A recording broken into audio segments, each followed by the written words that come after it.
स्वागत है आपका अपने YouTube चैनल काव्य क्लासेस SPN में। जैसा कि आप लोगों को पता है कि कल हम लोगों ने पासा मतलब डाइस का पार्ट सेकंड पढ़ा था, तो उसी क्रम को आगे बढ़ाते हुए आज हम लोग पढ़ेंगे इसका पार्ट थर्ड।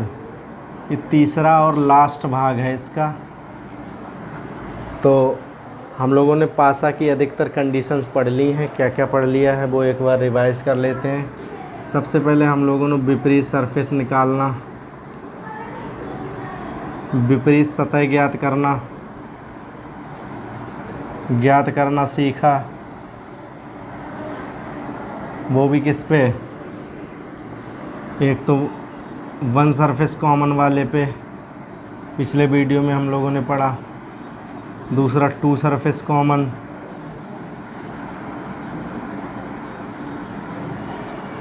और तीसरा हम लोगों ने पढ़ा था नो सरफेस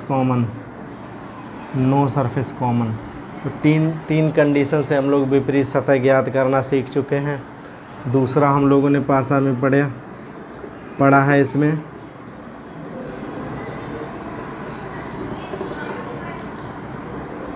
पासा को खोलना या पासा का खुला रूप मतलब कोई पासा बंद है तो वो खुलकर कैसा दिखेगा वो हमने पढ़ा कल की वीडियो में। आज हम लोग पढ़ेंगे पासा का बंद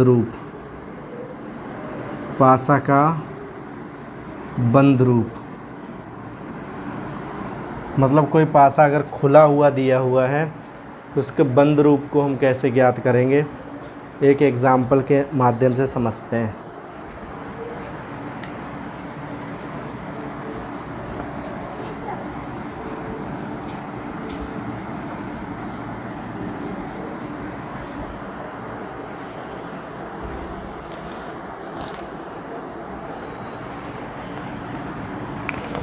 एक क्वेश्चन दिया हुआ है,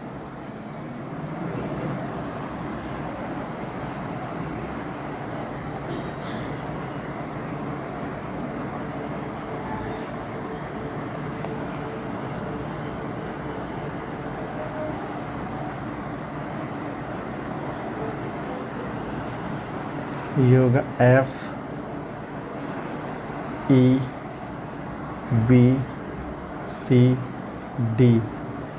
और यहाँ पर A। ये हमको दिया हुआ है, एक खुला हुआ पासा दिया हुआ है, ओपन डाइस दिया हुआ है। तो इसमें क्वेश्चन में पूछा गया है कि निम्नलिखित में से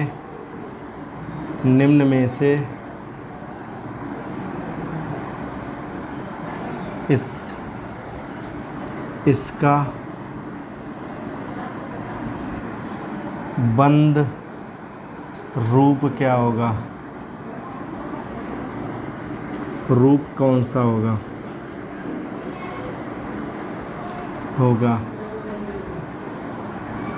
कहने का मतलब हम लोगों को ओपन पासा दिया हुआ है, ओपन डाइस दिया हुआ है, इसका क्लोज रूप जो है देखना है।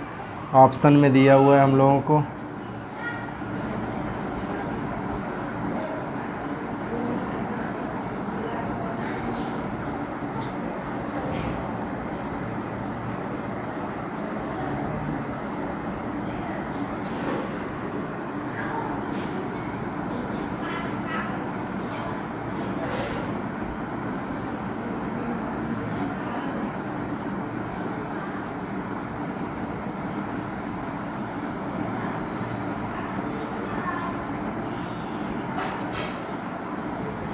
तो ये चार पासा अलग अलग इसके रूप दिए हुए हैं। यहाँ पर F लिखा हुआ है, B लिखा हुआ, E लिखा हुआ है।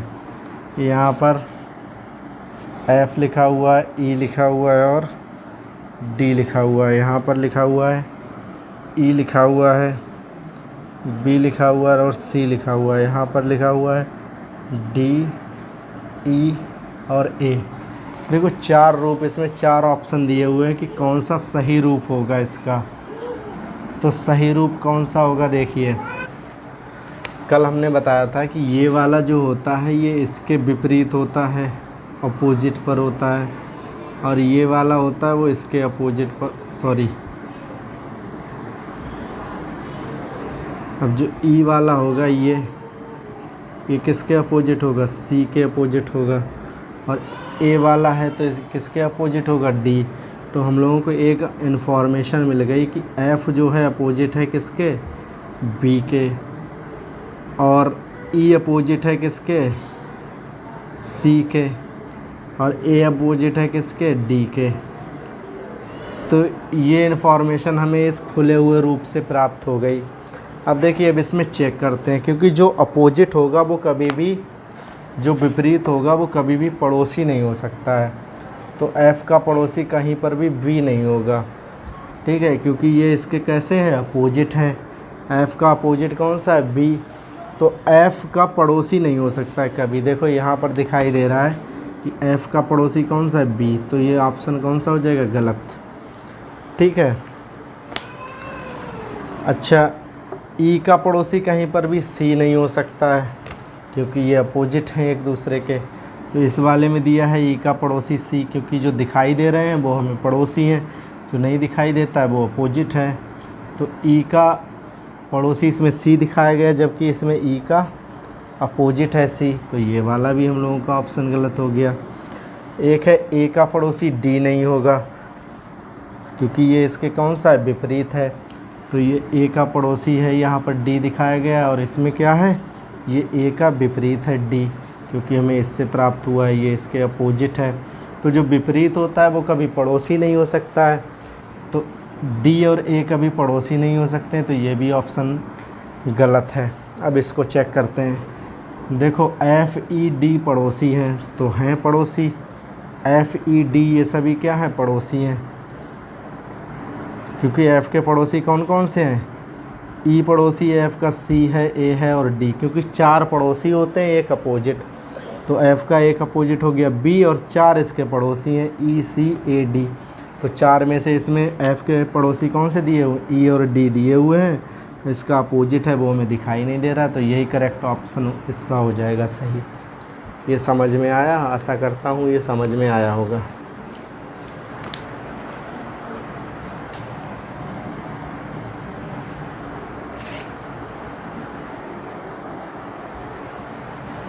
अगला क्वेश्चन देखते हैं।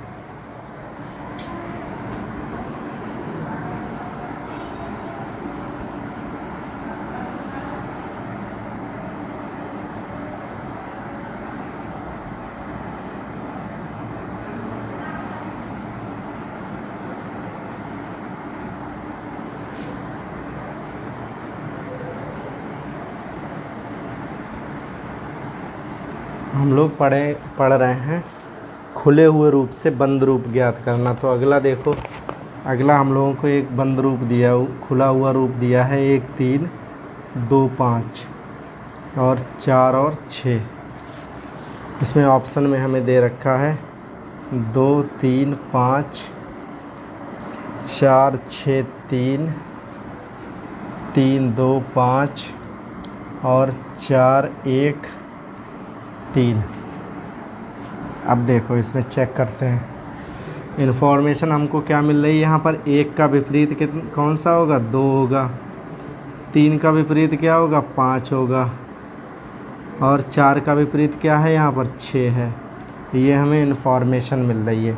तो जो विपरीत होंगे वो कभी पड़ोसी नहीं होंगे। तो मतलब 1 और 2 कभी पड़ोसी नहीं हो सकते हैं, ठीक है। 3 और 5 कहीं पर भी पड़ोसी नहीं हो सकते। यहाँ पर देखो 3 और 5 पड़ोसी हैं, यहाँ पर विपरीत हैं। जो विपरीत होता है वो कभी भी पड़ोसी नहीं हो सकता है। तो 3 और 5 इससे हमें क्या दिखाई दे रहा है, विपरीत। जब विपरीत है तो यहाँ पर क्या है, 3 और 5 आपस में पड़ोसी हैं। तो ये हमारा गलत हो जाएगा। अच्छा, अगला है 4 और 6 विपरीत हैं, ये कभी पड़ोसी नहीं हो सकते हैं। तो इसमें देखो पड़ोसी दिखाए गए हैं 4 और 6, तो ये भी हमारा गलत है। 1 और 2 क्या हैं, 1 और 2 विपरीत हैं, तो कभी पड़ोसी नहीं हो सकते हैं, ठीक है। इसमें जो है 3 2 और 5 दिए हुए हैं, ये पड़ोसी हैं। मतलब 3 और 5 यहाँ पर फिर से आ गया। 3 5 पड़ोसी दिखाई गए दिए हैं, यहाँ पर दिखाई दे रहे हैं, यहाँ पर विपरीत हैं। ये भी इन्फॉर्मेशन गलत है। अच्छा, इसमें क्या दिखाई दे रहे हैं, 4 1 और 3 पड़ोसी हैं। तो देखो 1 का विपरीत तो हो गया 2, और 1 के पड़ोसी कौन कौन से हो गए? 3, 5, 4 और 6, ये इसके 1 के पड़ोसी हो गए। बताया था कि एक सतह विपरीत होती है, 4 सतह कैसी होती है? बची हुई पड़ोसी, क्योंकि घन में पासे में केवल 6 सतह पाई जाती हैं। तो एक सतह तो इसकी विपरीत हो गई और 4 कैसी हैं इसकी? पड़ोसी। तो 1 के पड़ोसी देखो कौन कौन सी है? 3, 5, 4, 6।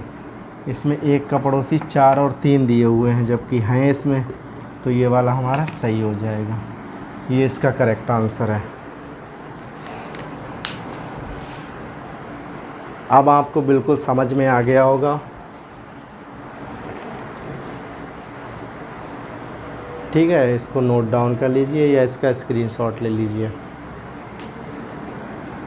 तो इसका करेक्ट आंसर कौन सा हो जाएगा? डी हो जाएगा।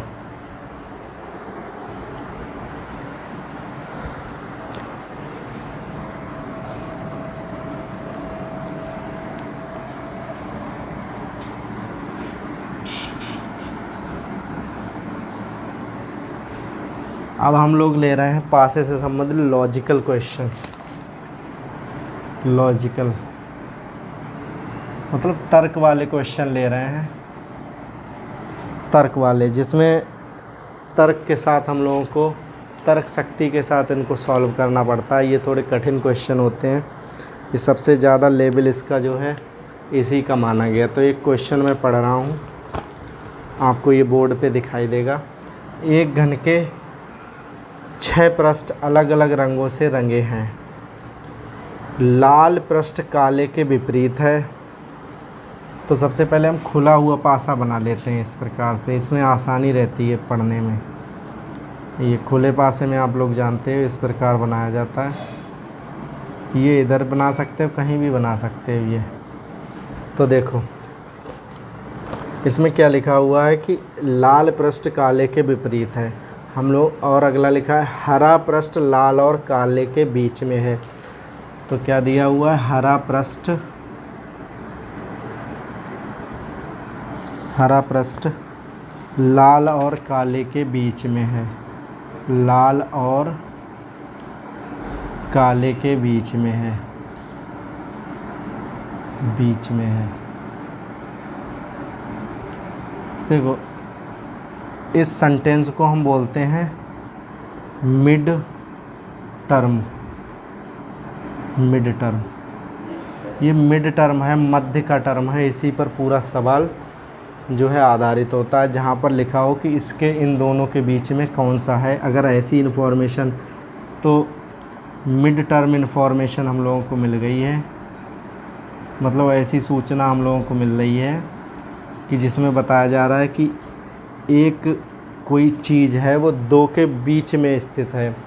तो इसको सबसे पहले लिखते हैं। तो इसको हम लोग हमेशा इस प्रकार से लिखते हैं, इन वाले खाने में लिखते हैं। कभी इनमें ऐसी इन्फॉर्मेशन को नहीं लिखा जाता है, ये रूल होता है।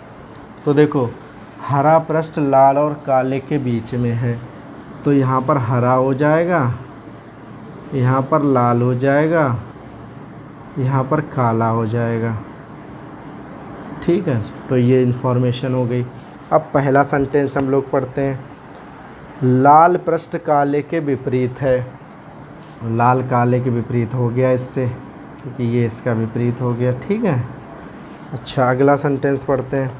नीला पृष्ठ सफ़ेद के पड़ोसी है। तो नीला पृष्ठ क्या है? सफ़ेद का पड़ोसी है। तथा भूरा पृष्ठ नीले के आसन्न है। आसन्न मतलब भी पड़ोसी होता है। तो नीला पृष्ठ सफ़ेद के पड़ोसी है। हरे पृष्ठ के आसन्न 4। अच्छा, नीला पृष्ठ सफ़ेद के पड़ोसी है, तो नीला जो हो जाएगा ये सफ़ेद के पड़ोसी हो जाएगा। यहाँ पर नीला हो जाएगा। ठीक है, सफ़ेद के पड़ोसी, तो यहाँ सफ़ेद हो जाएगा। बचा हुआ कौन सा रंग हमारा हो गया? भूरा। भूरा पृष्ठ क्या है? नीले के आसन्न है। सही है, यहाँ पर भूरा हो जाएगा। तो देखो अब इसमें क्वेश्चन क्या पूछ रहा है? हरे पृष्ठ के आसन्न 4 रंग हैं। आसन्न मीन्स होता है, आसन्न मीन्स होता है पड़ोसी या समीप। समीप या पड़ोसी। तो हमसे पूछा गया है, ध्यान से समझना, बहुत धीरे धीरे समझा रहे हैं इसको। लिखा हुआ है नीला पृष्ठ, हरे पृष्ठ के आसन्न 4 रंग कौन से हैं। देखो सबसे पहले हरा हम देखते हैं, तो हरा का विपरीत कौन सा हो जाएगा, इससे मिल रहा है हमें नीला, नीला, ठीक है। तो हरा का विपरीत हो गया नीला। बाकी बचे हुए जितने भी हैं ये सभी कौन से हो जाएंगे, इसके आसन्न मतलब पड़ोसी हो जाएंगे। तो हरा के पड़ोसी कौन कौन से होंगे, हरा के पड़ोसी कौन कौन से होंगे, इसमें बचे हुए जितने भी हैं वो सब क्या होते हैं, पड़ोसी होते हैं। तो कौन कौन सा बचा, भूरा, लाल, नीला, सफ़ेद, भूरा, लाल, काला, सफ़ेद। तो यहाँ पर हो जाएगा भूरा, लाल, काला और सफ़ेद। ये इसके क्या हैं, इसके आसन्न हैं, मतलब इसके पड़ोसी हैं। तो ऑप्शन अब चेक कर लेते हैं। तो इसमें पहला ऑप्शन लिखा है लाल, काला, भूरा, सफ़ेद। यही ऑप्शन मिल रहा है, लाल, काला, भूरा, सफ़ेद। यही ऑप्शन हमारा कौन सा सही है, ए वाला ऑप्शन सही है। इस प्रकार से ये करते हैं, ठीक है। आशा करता हूँ आपको समझ में आया होगा। क्वेश्चन आपको बोर्ड पे दिखाई दे रहा है, उसको पढ़ लीजिए और बाद में इसको समझ लीजिए। एक बार फिर से समझा रहा हूँ। देखिए क्वेश्चन में दिया है एक घन के पृष्ठ अलग अलग रंगों से रंगे हुए हैं, लाल पृष्ठ काले के विपरीत है। तो इसको हमें अभी छोड़ देना है।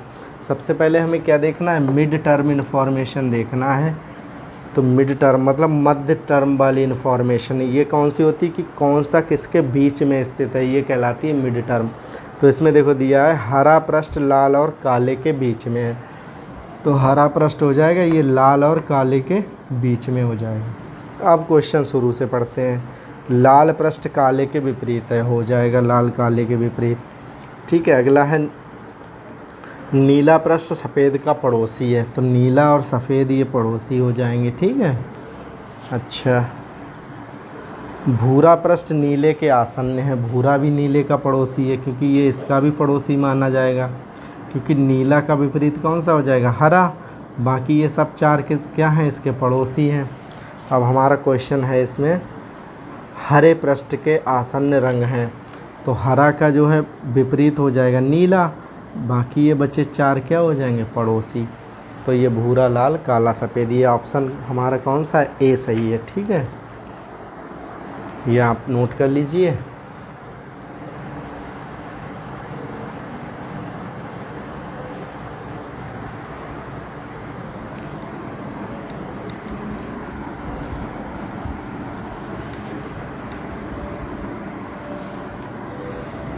देखो अगला क्वेश्चन आपको बोर्ड पे दिखाई दे रहा है, देखिए।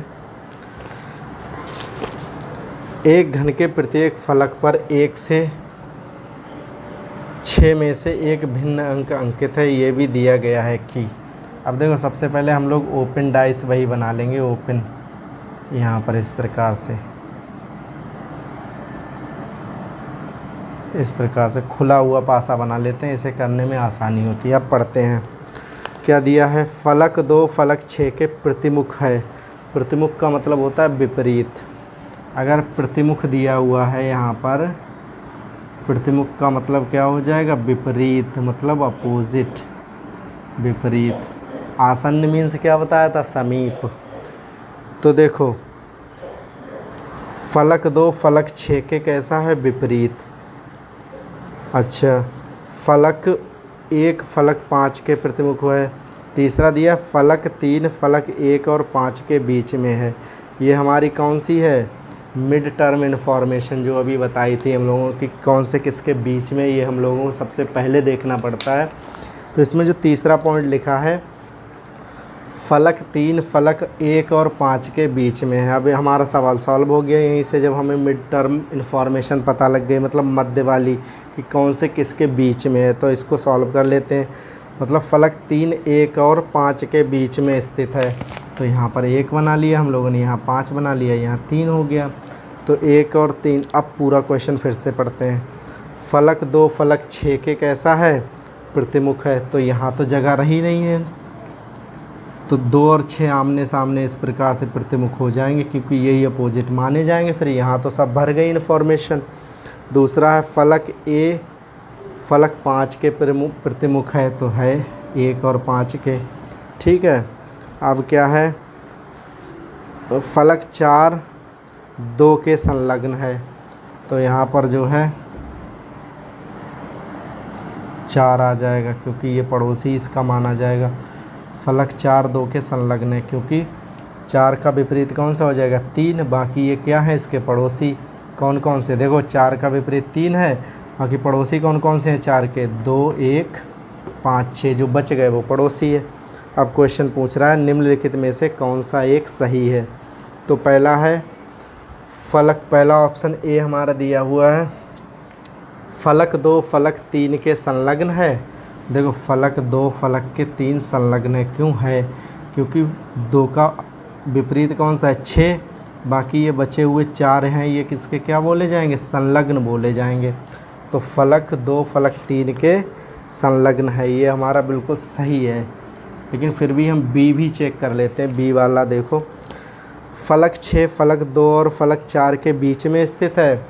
फलक 6 फलक 2 4 के बीच में स्थित है, नहीं स्थित है क्योंकि बीच वाला हमेशा इस वाली लाइन में लिखा जाता है, बाकी इधर बीच वाला नहीं लिखा जाएगा, तो ये गलत हो गया।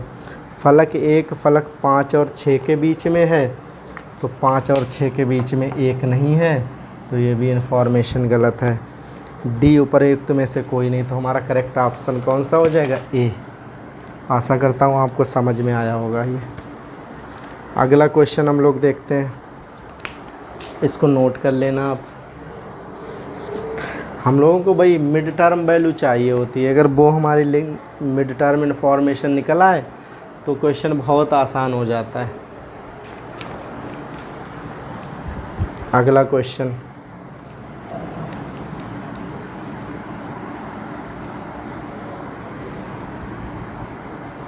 अगला क्वेश्चन है, ये आईएएस में आ चुका है तो थोड़ा दमदार क्वेश्चन है।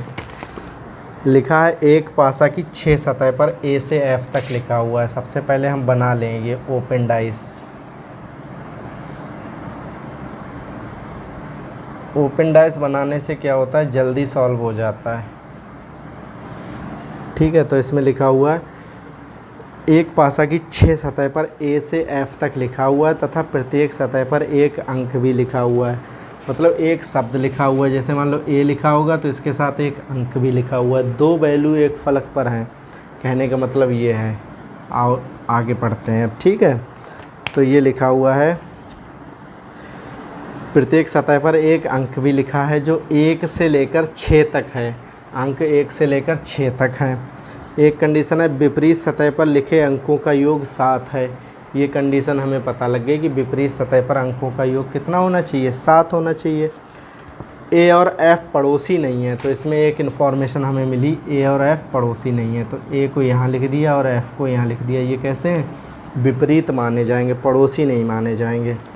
अच्छा, सी और 3 ना तो पड़ोसी हैं और ना ही समान सतह पर हैं, तो सी और 3 पड़ोसी भी नहीं है और समान सतह पर भी नहीं है, तो यहाँ पर 3 हो गया, यहाँ सी हो गया, मतलब एक दूसरे के विपरीत हैं। लिखा है सी और अंक 3 ना तो पड़ोसी हैं और ना ही समान सतह पर हैं, तो सी हो गया और 3 हो गया, ये विपरीत है इसका मतलब।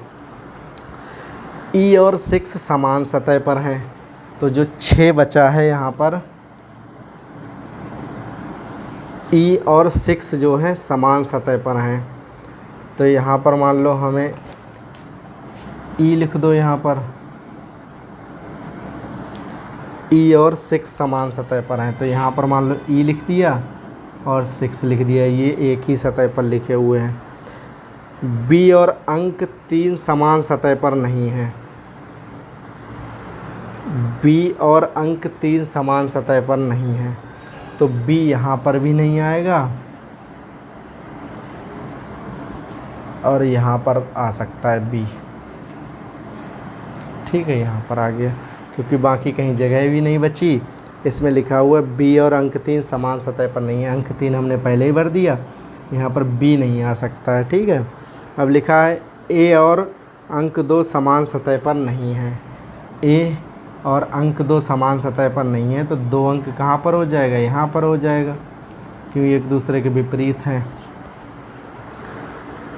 तो देखो अब दो के विपरीत कौन सा हो जाए, क्योंकि विपरीत सतह का योग कितना होना चाहिए, 5, वो 7 होना चाहिए। तो 2 यहाँ पर आ गया, यहाँ पर कितना आ गया, 5, 7 हो गया।